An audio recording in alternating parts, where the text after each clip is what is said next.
Ay, nangamon kita ng away. Bilis! Hinahamon mo ako? Oo, bakit? Baka makilayang ka. Ay, hindi ikaw pigilayan ko. Ay, hindi na ko kung saan niya yabang mo. Hindi po pwede sa mga prinsipyo ko yan. Alam mo kasi ko ginagalang ko mga babae.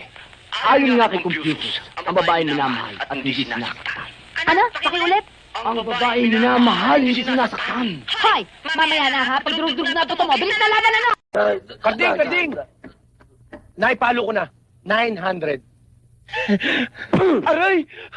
1, 2, 1, 2. Aray! 1, 5, 1, 5.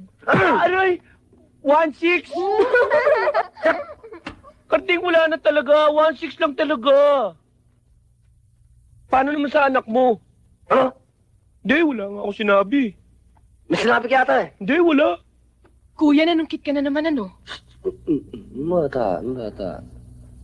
Ano ikaw tipo lalaki? Eh baka nga sa akin pa may gusto yun eh. Excuse me, no?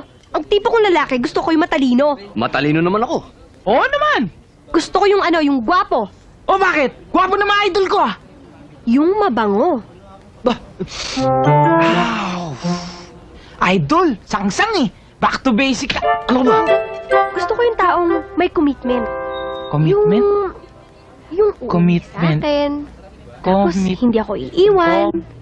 At saka, mamahalin ako habang buhay.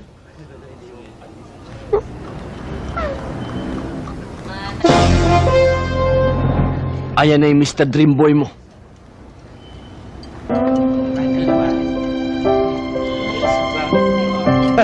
Mag-amo lang na kayo. Maiwan na namin kayo.